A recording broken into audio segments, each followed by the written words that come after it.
views and opinions expressed in this program are those of the participants and do not necessarily reflect the views of BronxNet or the program underwriters. And hello, everyone, and welcome to the Social Justice Forums. I am Daren, Jaime, and of course, we thank you for joining us. Now, if you're asking a question, what exactly is the Social Justice Forum about? Well, it's a show that takes a look at the inequities that many people face.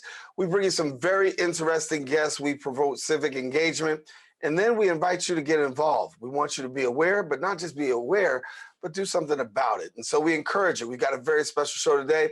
Stay with us. The Social Justice Forums begins right now.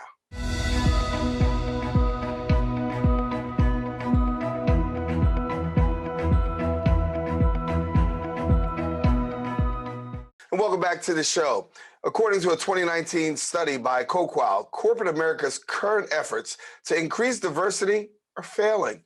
Black professionals hold only 3.2% of all executive or senior leadership roles and less than 1% of all Fortune 500 CEO positions. Our first guest recently released their book, Black Faces in High Places, which is an essential guide for Black professionals who are moving up through their industries but need a roadmap on how to get to the top, and not just get to the top, but stay there.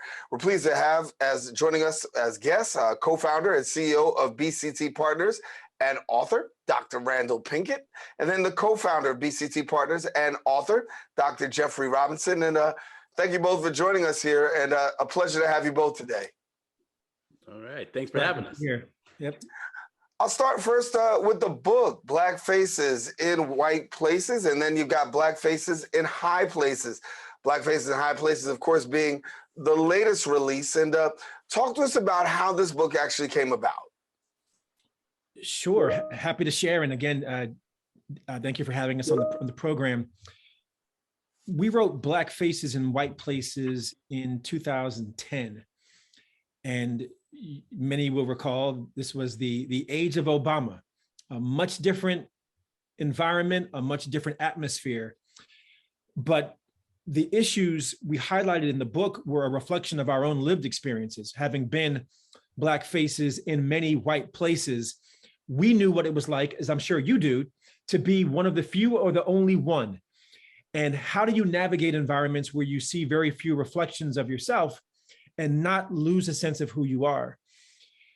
Fast forward 2020, when we contemplated writing the sequel, I call it the remix, a much different environment. We're in the post-Trump administration era. We're in the George Floyd era. We're in the pandemic era, where a great many conversations like those you highlight here on this program around equity, around representation, around leadership, and around inequity prompted us to say, this might be the right time for a follow-up to talk more specifically about how can Black leaders reach the top and stay there and pull the levers at their disposal to effectuate change and be unapologetic about how they accomplish that, recognizing that we need Black leadership now more than ever, given the times and the era that we're now living in. So that's how the book came to fruition. Yeah, and Dr. Robinson, I mean, obviously, to be in a position of prominence, to be up there at the top of the ladder, it's one thing to be there. It's another thing to stay there, and it's another thing to feel welcome there. And what we find many times when we see Black professionals is you can reach the top, you can be there, and people can say, "Hey, man, oh, that's a great spot," but they don't know. They see the glory, but they don't know the story, if you will. They don't know what it really takes in order to be able to stay there. Speak to us about really that struggle, because even though you're there, you're fighting a real uphill battle. Well, you're absolutely right. The story, we actually tell some of those stories in our book, because as you said, you might see somebody at the top of the organization, but the question is, well, how did they get there, and what did they face out on their way up? The challenges are immense. There's a lack of representation at the top. You led off the show talking about some of those statistics. Even in the Fortune 500, we're at 1%. There's 5 Black CEOs in the Fortune 500. So once you get there, one of the questions that's often asked of us is not only what was the route, but when you're there, do you have to sell out? Do you have to sort of abandon who you are to be there at the top? And, you know, I know that's one of the narratives people put out there on it, but we found some great examples of people who have used that platform for the good of the community. And for that, we not only applaud their efforts, we highlight them because we think that is part of the story too. And then there's this last part about belonging. Here's one thing that we do know. When Black people get to the tops of organizations, especially in sort of this modern era, they make way for everybody to feel included and to belong. Now, they change the dynamic.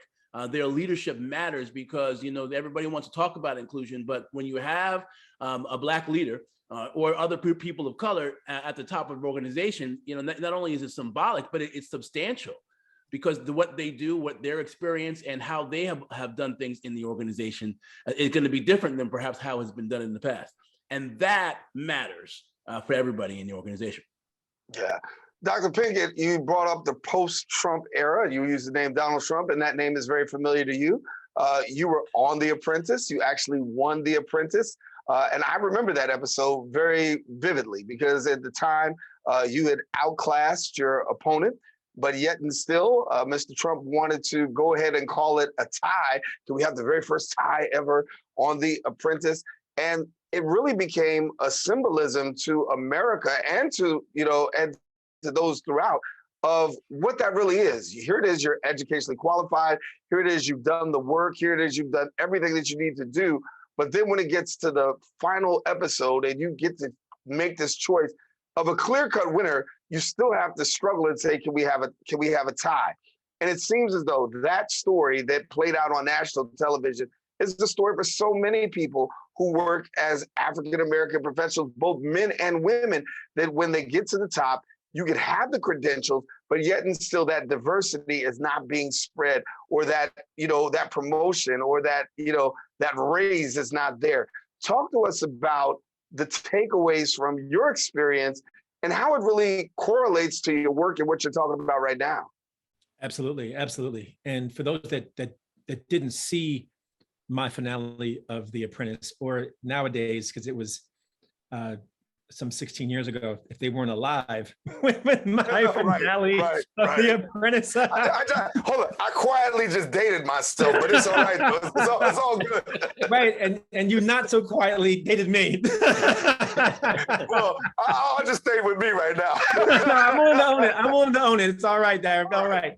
All right. So yes, Donald asked me to share the title. And I was very clear, and Dr. Robinson helped me prepare for that finale. So he knows all the steps that led in. I was very clear in that moment. If you are going to hire anyone tonight, it's going to be me, and it's only going to be one. Those are almost my words verbatim. And my message at the time is my message now. If you have earned the victory, do not be afraid to claim the victory. But you make an important point. Alfred Edmond, editor-in-chief of Black Enterprise, wrote a blog after my finale, and he said what you said, almost his exact words. What happened to Randal happens to millions of African Americans, only they did not have a camera there to show it. And it is the challenge of Black leadership that we have a different set of rules that we experience than everyone else. And I'll be very candid here in saying it was a very difficult time for me, given the criticism and given the controversy of my finale, because you had Black people on one hand saying, yeah, he was right. And you had white people vilifying me saying, why didn't he share? And I say that to say this. One of our core strategic actions in the book is strategic action number 1 about self-determination. It's knowing who you are. If I did not have a foundation of knowing who I was and being centered in my identity and my purpose, by the time that finale arrived, if I did not do that work before, it was far too late. Because once the pressure came of criticism and vilification and et cetera, if you don't know who you are, you can easily succumb to that. And in the book, we tell stories of folks who did succumb to the pressure of being at the top. The book is here to say, do the work that we're offering up, that when you do find yourself at the top in these moments, under these pressures, you're prepared to not just get there, but to stay there and to know who you are and that you belong there. I knew I belonged in that finale. I knew I won, and I wasn't afraid to claim it. Right. And thank goodness you stood up for yourself, because if you didn't, I think we would have seen a tie. And for those of us who were watching, I was like, please don't do it. Don't do it. Listen, Dr. Robinson, I was there and I was stuck. I was like, what in the world? We never had a tie before. No, you give the black man his due, right. You know, and that's exactly what I felt. And Dr. Robinson, let me bring you in here and have this conversation, because when you write this book, you know, Black Faces in High Places, you really go ahead and you go talk to some people who are really in high places. And you got some really powerful people that you actually had a chance to talk to. We talk about Michelle Obama. You talk about Oprah Winfrey. Talk to us about some of the other faces that you were able to bring that are in these high places that actually rendered their voice to your work. Oh yeah, so we had two strategies. We did interviews and then we did profiles.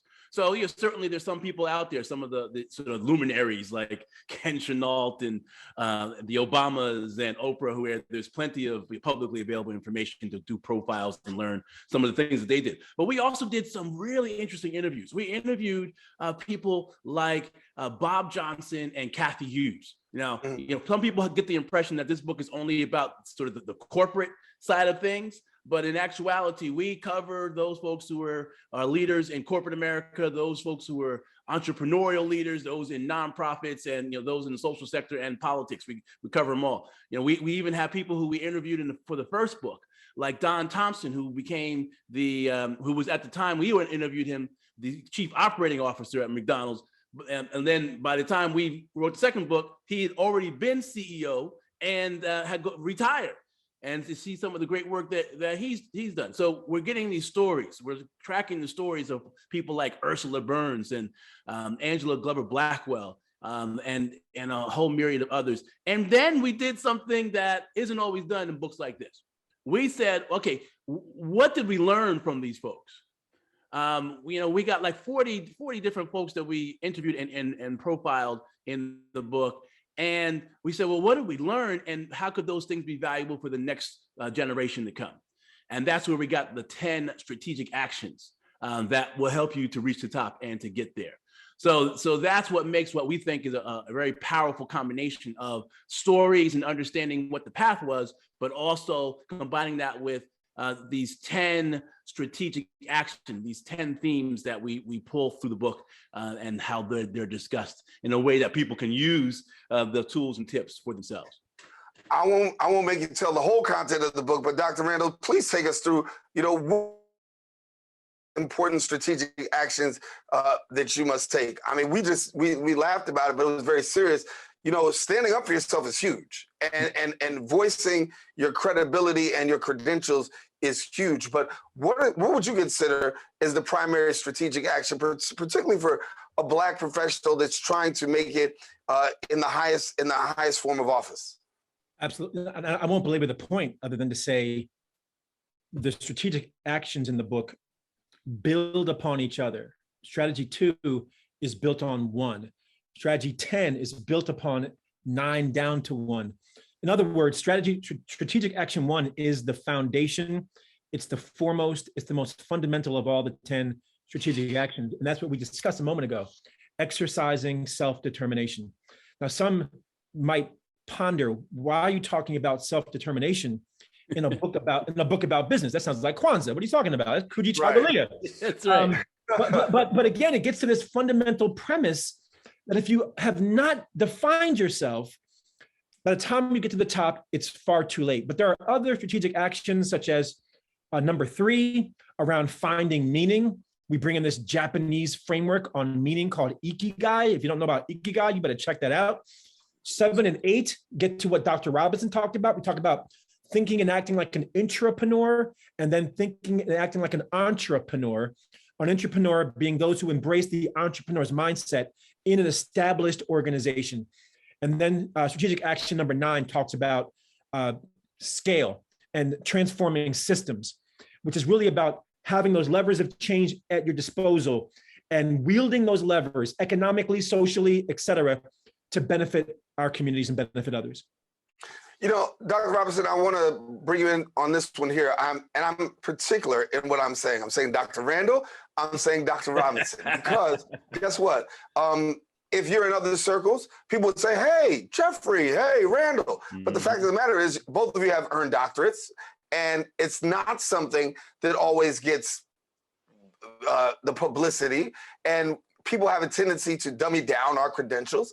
And yet and still, when we're a Black professional, it seems as though you have to work twice as hard just to have your credentials recognized. And when we talk about this, you know, in the work world, what can we do in terms of enhancing our visibility? Because for me to be able to say Dr. Randal, to me to be able to say Dr.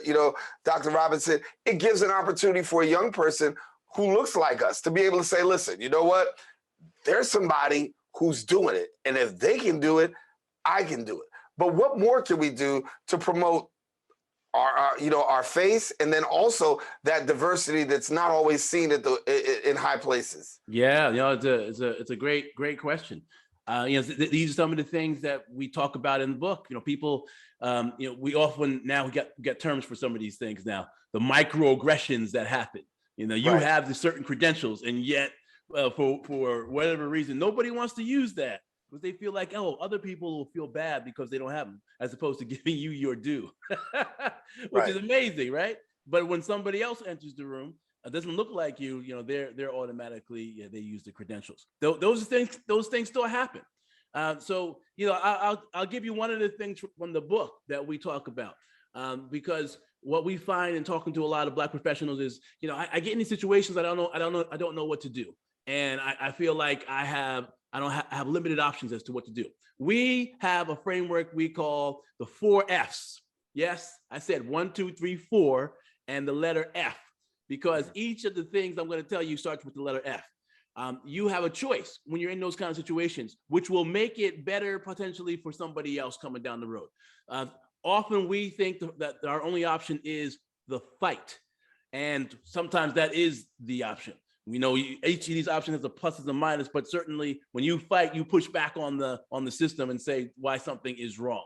Sometimes we are engaged in flight, where you fly away, get out of that situation, and tend to be, you know, thinking about how I'm going to get out of this. But of course, that doesn't support the future, because it doesn't solve the problem.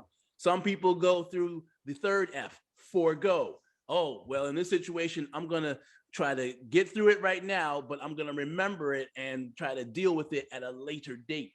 And then there's a last one. The last F is friend.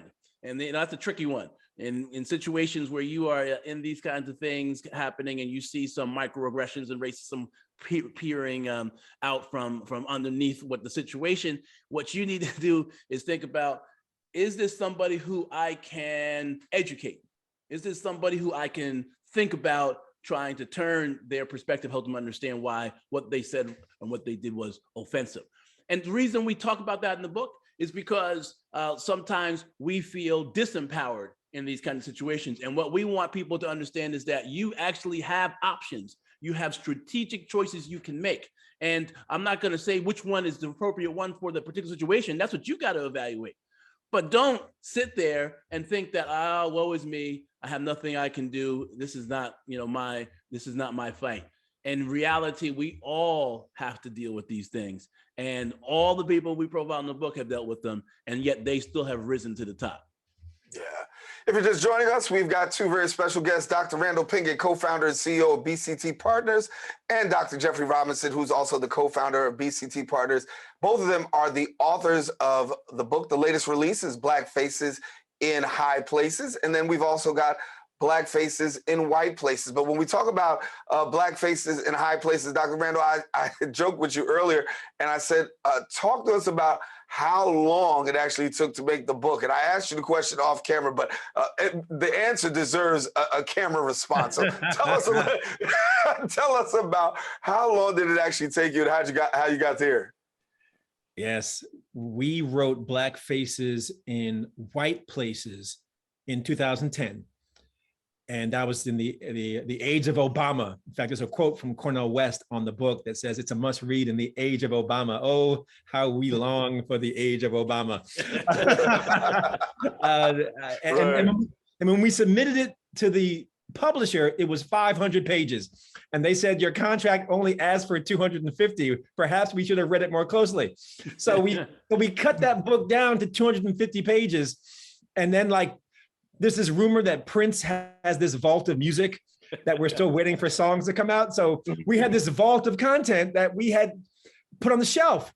So then fast forward to 2020, George Floyd gets murdered. We're now winding down the Trump administration and the beginnings of the Biden administration. COVID-19, all of these developments elevated the conversation about the value of Black lives, the need for Black leadership, societal inequities and disparities that exist and are persistent. And again, COVID and George Floyd brought all of that to the forefront, as did the Trump administration. So as Dr. Robinson and I are business partners and close friends for life, we hang out all the time, and we're hanging out saying, you know what, this is the time to go into the vault and get that content. And so we spent about 2 full days a month, 8 hours a day. And that was together. And then we probably had about 8 hours of writing assignments each month.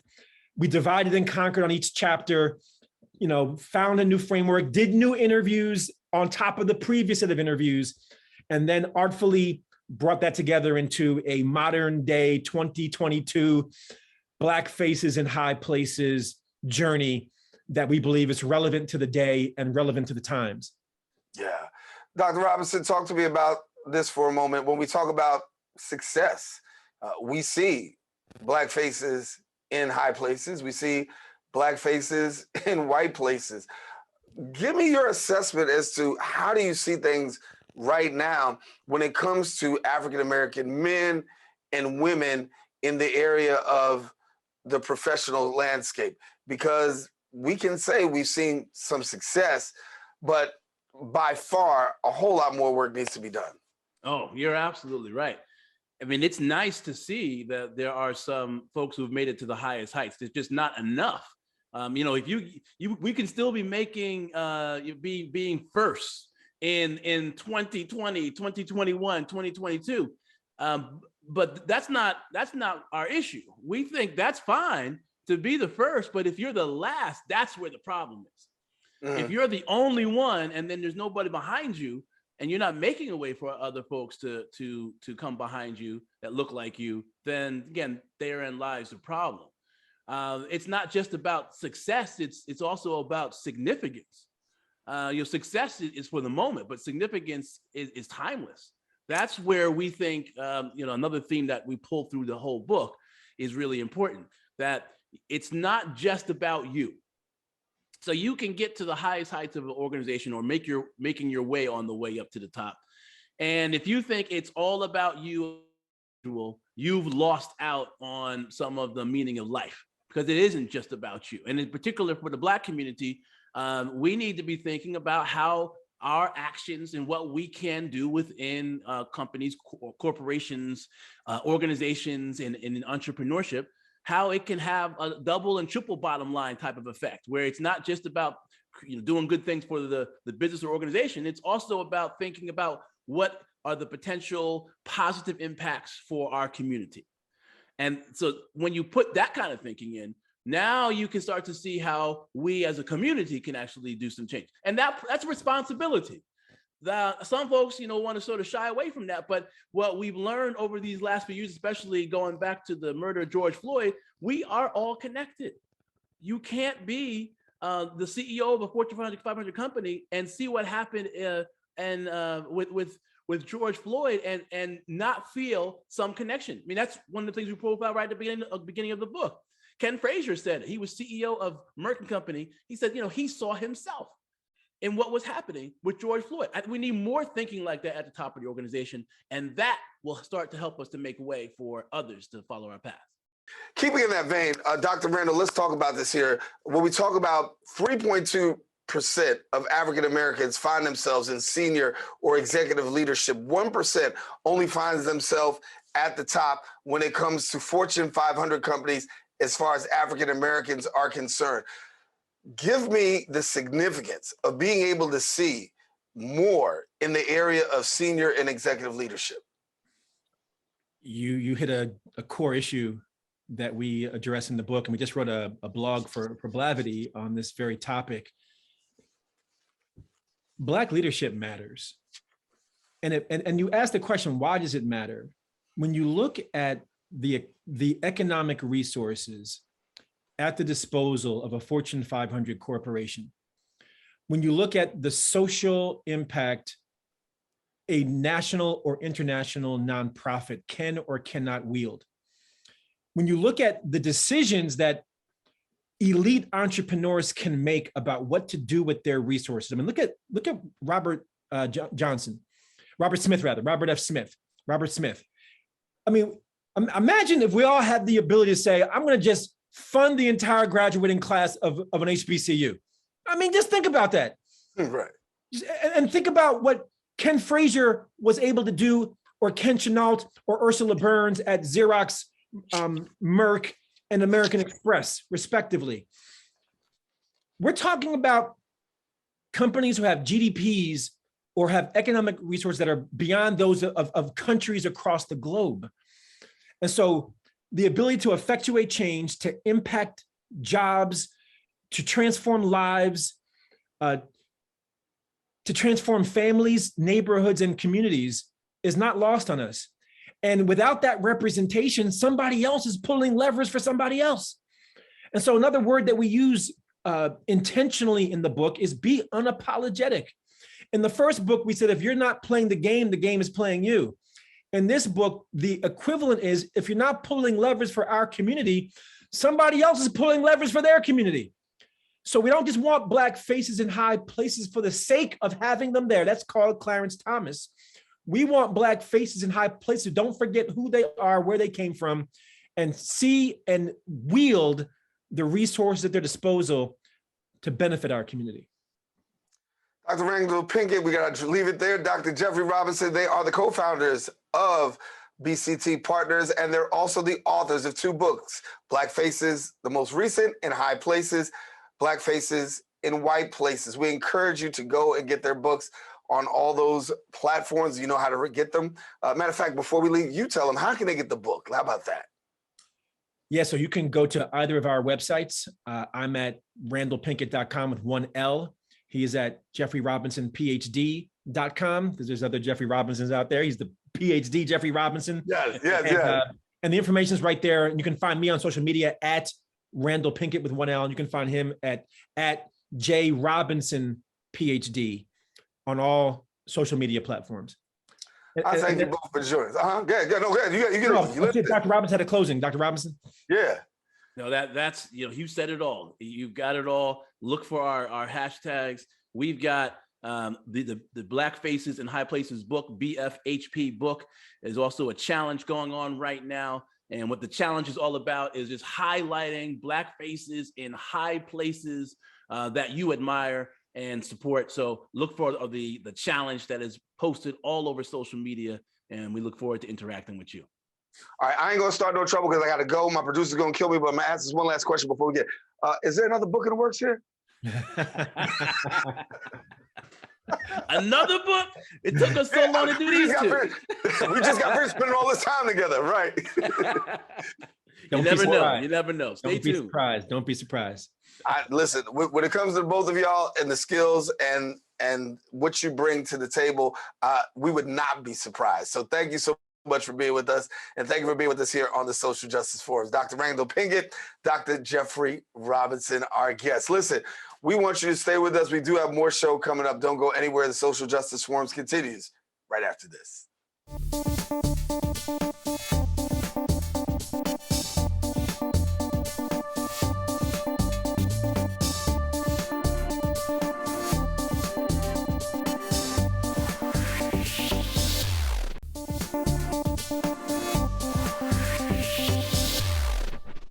And welcome back.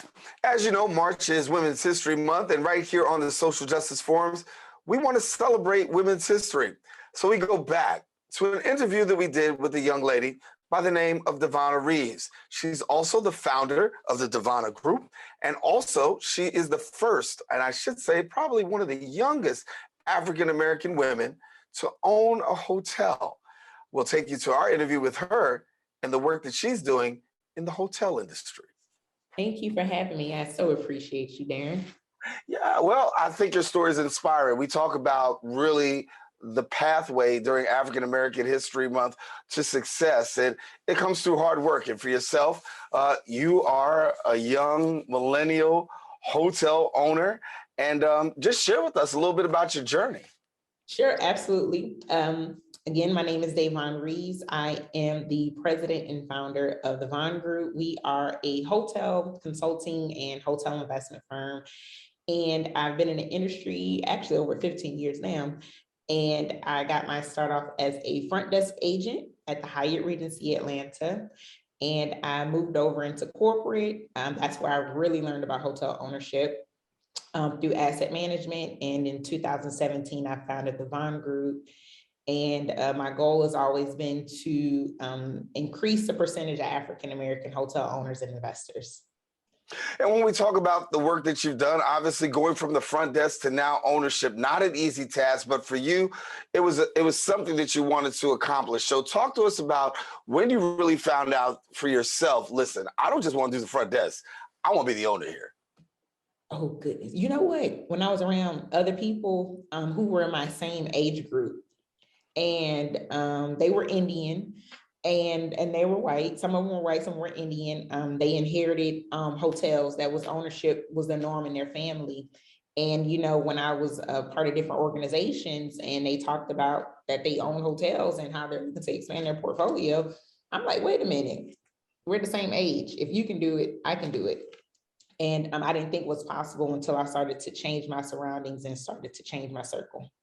Yeah, but talk to us for a minute, because the first thing somebody's going to say is when it comes to owning a hotel, that's a huge feat. You got to have a lot of capital. How do I even cross the bar to do that? So talk to us about how you've helped people to actually understand the reality that you can actually invest in hotels and be owners.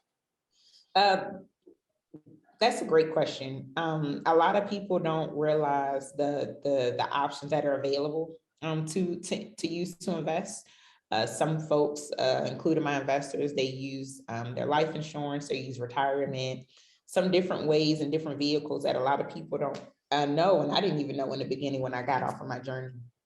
And so I always recommend for folks to talk to their financial advisors or really take a look at their personal financial statement to see if they can actually get into it and start networking, getting into the rooms and getting into the groups with hotel investors and hotel owners. But the first thing before you even get there, you have to talk about mindset, right? Because who talks about hotel ownership and investing in hotels at the dinner table? I mean, when I was growing up, that was not a conversation at the dinner table. I don't know about you, Daren. I don't know if y'all was talking about, you know what, we gonna buy this hotel down the street so we can have our family reunion. That's just not what was discussed. And so the first thing that I always say is we have to wrap our brain around owning hotels, right? It's February, it's Black History Month. I always think Black History Month should be every day.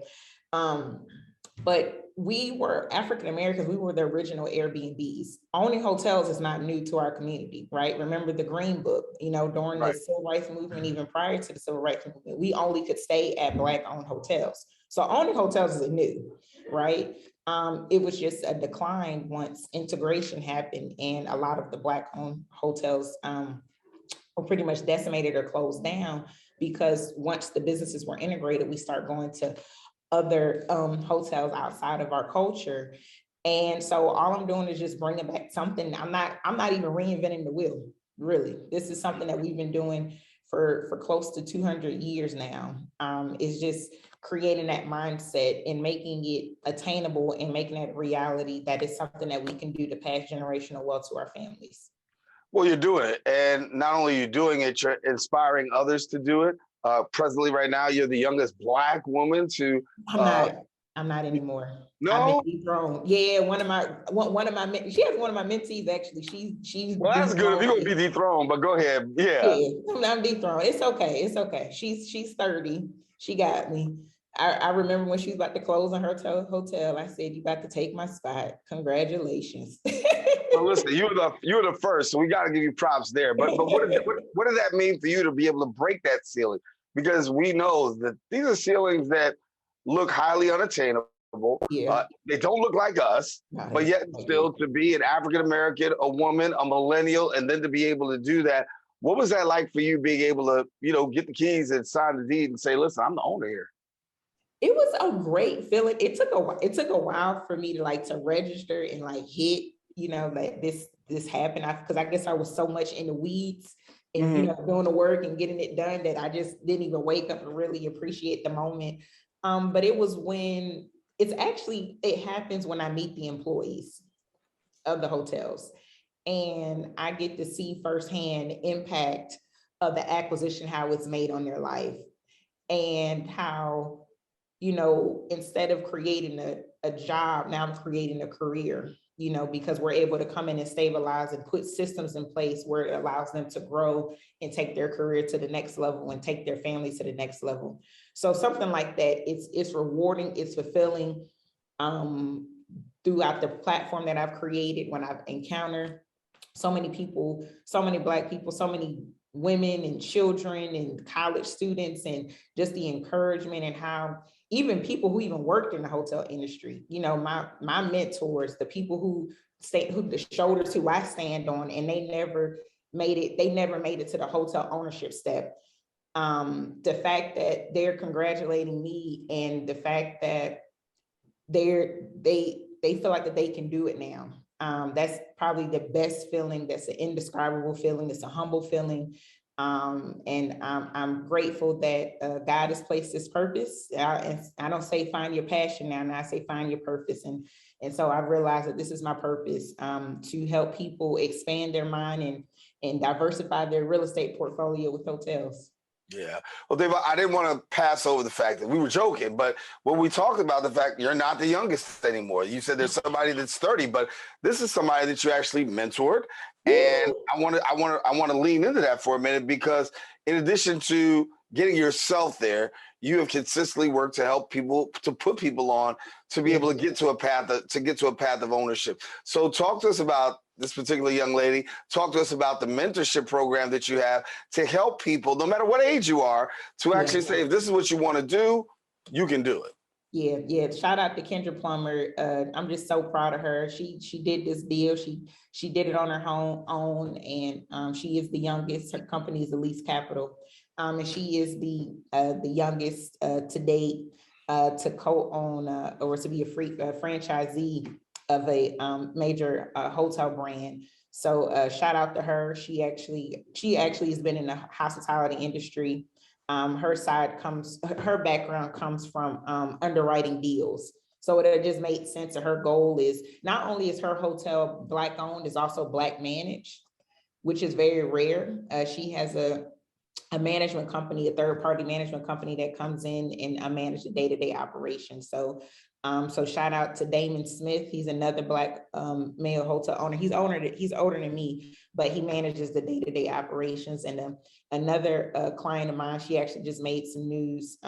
She is the first African-American and African-American woman that's actually going to, that's opening a container hotel. So she's starting her own brand. And so seeing people like that, seeing that they're creating their own path and creating their own wealth and opportunities for others is amazing. And I'm glad that I can be a part of it, even if it's just a little bit, or even if I just inspire somebody. Well, I think you are doing some inspiration, a whole lot of inspiration, so much so that I know that you're putting all your career and how to really do this into a book, and that book should be coming out next month sometime. Yes, it should be coming out next month. It's really, the name of it already, but it's How to Buy a Hotel, real simple, roadmap to hotel ownership. So I talk about the different pathways to hotel ownership, Also what I'm doing with the pre-order experience, I'm having live webinars for the folks who actually pre-ordered the book. And so recently, the first webinar was with a good friend of mine who's another Black female hotel owner. Her name is Shannon Steele. Not only does she own a hotel, she also owns a bank. So we had a discussion and she shared her story, how she got into the hotel ownership world. I had a conversation with Andre Albrecht, and he's a REIT expert, because a lot of folks don't realize that you can actually invest in lodging REITs, which is a way of investing in hotels. And then Mike Ely, who's my business partner on the hotels, who I partnered with, he's going to talk about and share his secrets, how he analyzes hotel deals. So it's not even just, I'm big on education, I'm big on knowledge. So it's creating that experience and seeing the different ways and the creative ways and pathways to get to hotel ownership. So what is next for you? I mean, you got the book out, you got your ownership portfolio that you're building and building out. What's next on your path? I got a big project and I can't wait to share. Ah! It's huge. It's huge. I'm telling you, it's huge, and you don't even see it coming. When you Really? when you see it, you're gonna be like, "Oh wait, what?" Yeah. Coming. I be like, she kind of. The hotel though. I told she kind of talked about it here, but she didn't give me no exclusive. She didn't give me no Oprah, but it's all right. She let us know that it was coming. We just got to do a redo for the exclusive. That's all. Okay, that's good. We can do that. Listen, open platform here. You are more than welcome to come back and let me know, because we definitely want to let our people know. But let us know this though, honestly.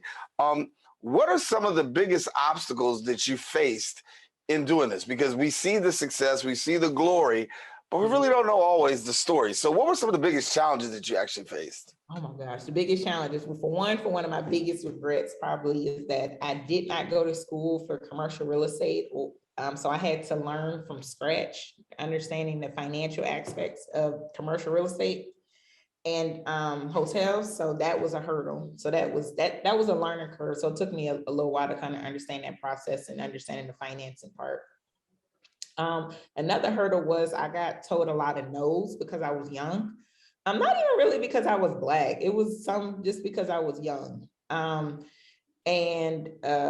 had to, once I believed in myself and once I told myself yes, and I didn't listen to the no's and I just kept going. And I just overcame that hurdle and I became laser focused. I mean, laser focused. You can ask my friends and family, if you weren't gonna help me get to my hotel, it was nothing else to talk about. I was truly focused. And because one of my biggest regrets is that I told my grandmother that I was gonna buy a hotel. And she never got a chance to check into my hotel. And so when she passed, it just dawned on me. And I said, I have to buy a hotel before February 6th. And that's her birthday. And I didn't stop. And we closed November 1st, 2020. Wow. So that was before her birthday. Yep. So what was that feeling like for you? Because make that promise, to fulfill that promise, what's that like for you? Well, I got an old school grandma, so I heard her voice and she said, about time. So that feeling, it was a humble. Right. She was still being humbling on the other side. Right.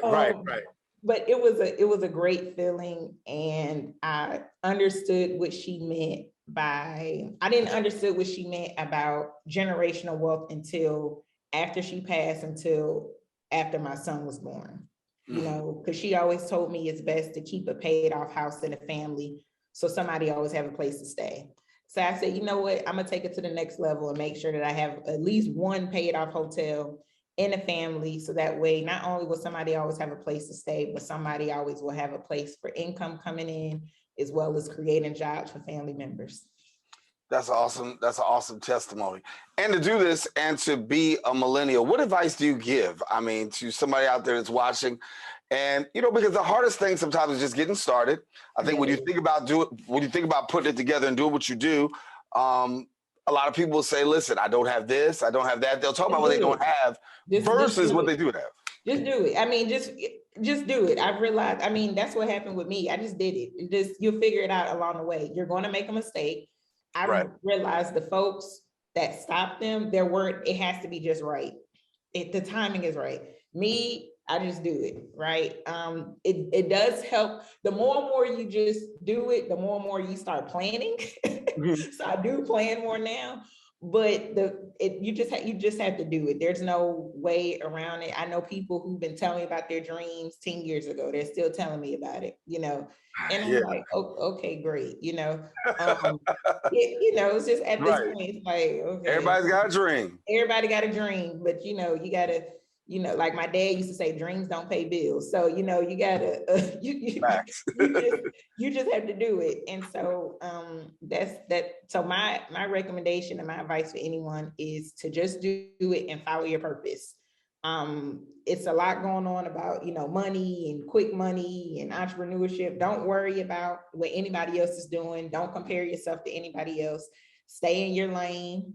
I'd like to use this analogy, your story. How cars, when you move over to the left and right, you start hitting other folks. But when you stay in your lane, you get to your destination. You get to your destination safely. And so that's the main goal, right? So don't worry about what anybody else is doing. Just stay true to yourself, stay focused, and follow your purpose. The money will come. Well, there you have it, Davonne Reaves, who is an inspiration to so many people. As we said, she's the first and pretty much the youngest African-American hotel owner. And so listen, we're going to continue to spotlight people during this Women's History Month, but we're going to take a quick break and come back with more on the Social Justice Forums.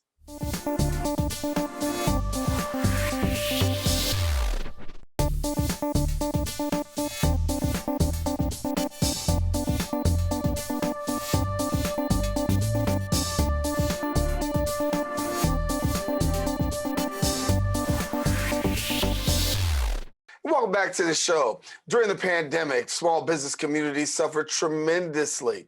Many businesses lacked the digital presence they actually needed in order to be able to sustain. And in January of 2021, the original Coloure Collective was created to highlight, engage, and promote Black creatives and minority-owned businesses. Joining us now to share a little bit more, we've got the co-founder of the original Coloure Collective, Sara A. Crawford, and Andre Wright Jr. And thank you both for being with us. Thank you for having us. Thank you for having us. Thank you. Sara, I will go with ladies first. And I gave a little intro into how you guys first got started, but give me some more details as to this lack of digital presence that you wanted to really fill. So I work with small businesses all the time. And what I noticed more so during the pandemic was the fact that a lot of businesses were used to dealing person to person, very close, intimate, in-person type of communication, engagement. So when the pandemic hit and we weren't allowed to interact person to person, it kind of brought a lot of businesses to a halt. And they were trying to figure out what the next steps were or what they should be doing. They just didn't know. So a lot of them didn't have virtual presence. They didn't have websites, or they weren't up to date. They didn't have like e-commerce components, things of that nature to really help them sustain. And most of their social media accounts were kind of dry. That's what I'll say, for a lack of. So when Andre came to me, I'm just going to kind of segue. When Andre came to me about doing a photo shoot, we built an all-Black team. All of the members of the team were either entrepreneurs, solopreneurs, or small business owners. And it just made sense moving forward. So once we finished that shoot, there were photos, there were BTS videos, which is behind the scene videos. And then there were final videos that you could use for promotional purposes or commercial purposes. So it just kind of made sense. And we just kind of started building from there. People got wind of what we were doing and wanted to be a part of it. And it's just kind of been going up from there. Yeah. And Andre, you were the photographer, captured a lot of that. And let's talk about behind the scenes. Take us behind the scenes for a moment and tell me what you were looking to actually capture to bring forth. Well, basically, this is more so like an editorial type style shoots we've been doing. We teamed up with BP&G, who are basically running Wilmington, Delaware, and building a lot of great infrastructures and buildings. And so these places that we teamed up with, they're very elegant. So some of them are like one, I'll say in particular, Hotel DuPont, which give us that great Gatsby type vibe. Mm-hmm. And with the model that we had chose, Bar Chief, which was Bar Chief.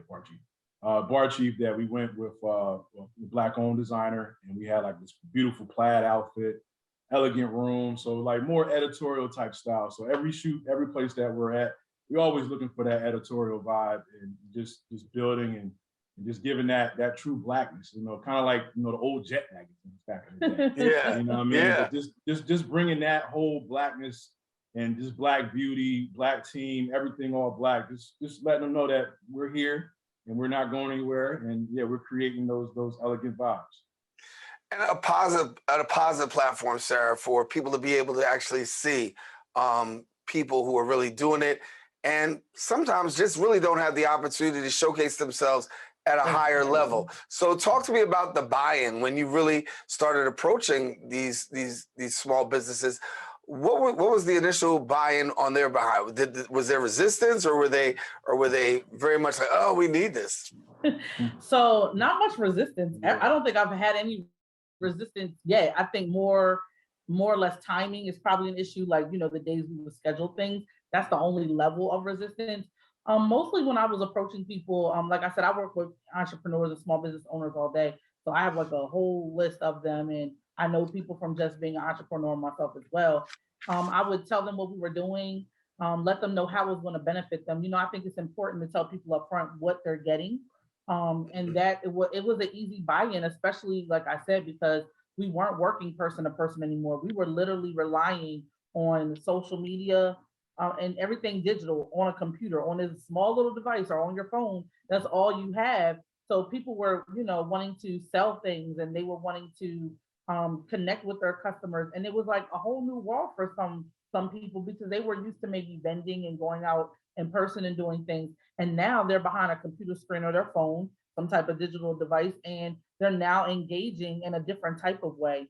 I think when we're also thinking about doing the photos and the videos, we're thinking about how does that appeal to a consumer and or a client, or a potential consumer or client. So those are the things we're thinking about when we're putting things together, so that it's even more beneficial to those individuals that are buying into, you know, the color collective.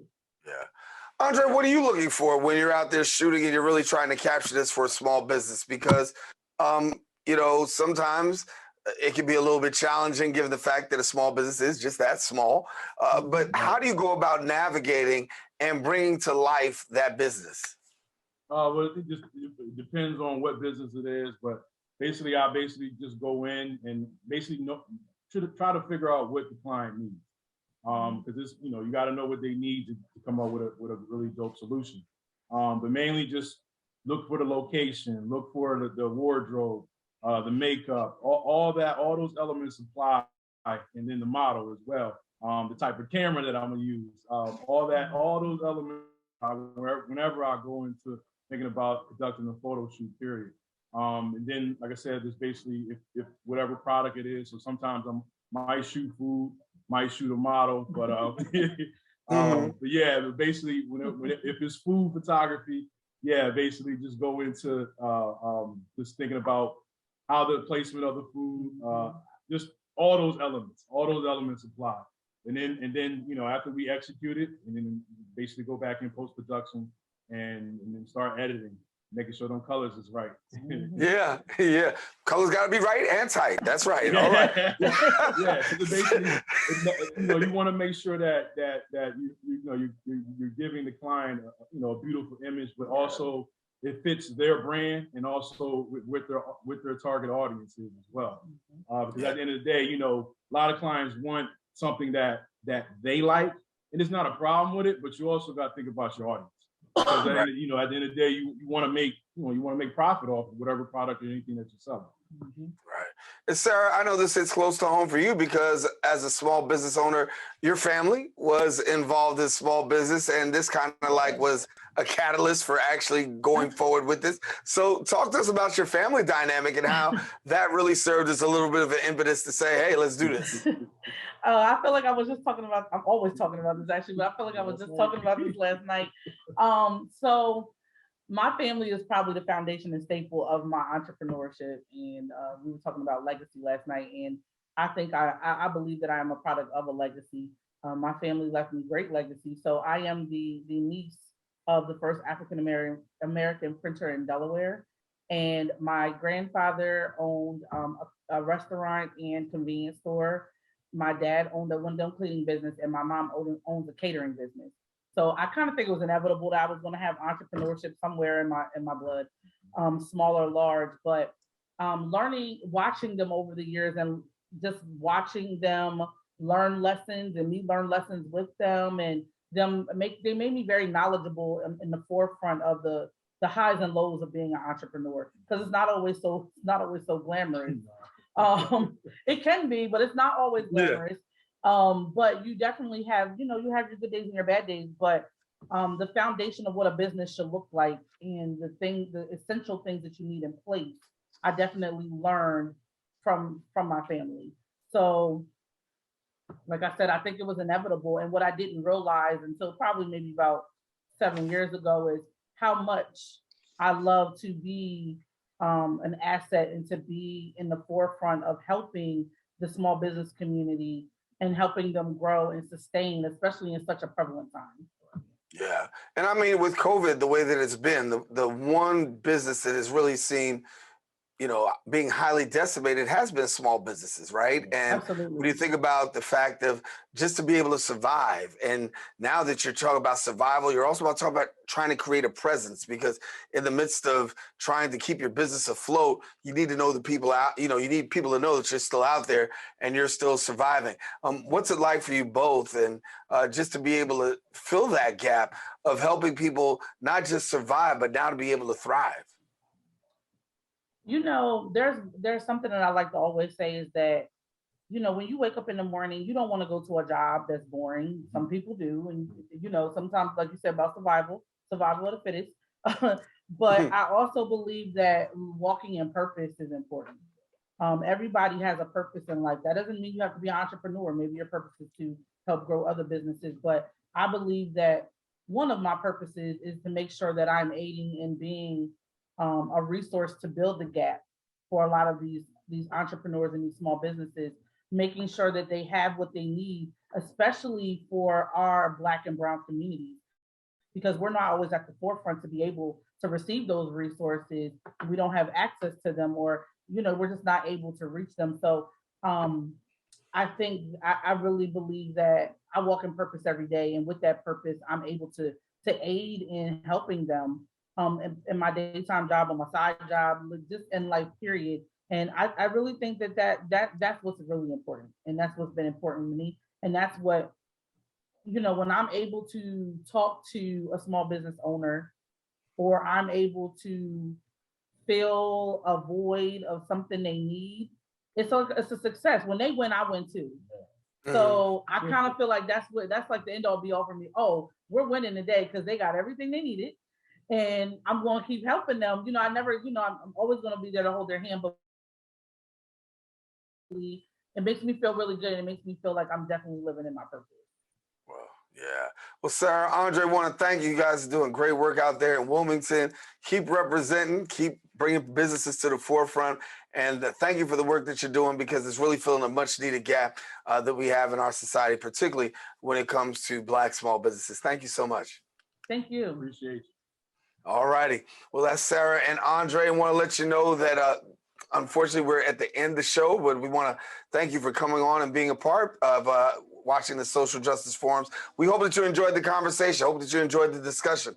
Listen, next week you can catch another conversation. We'll be elevating the discussion, talking about some more issues, bring you some more interesting people. And don't forget, you can catch us at BronxNet.org. Also, you can find our multiple points of view on social media platforms, BronxNet TV, and we'll catch you next week. I'm Daren Jaime saying take care. God bless, and thank you for watching the Social Justice Forums.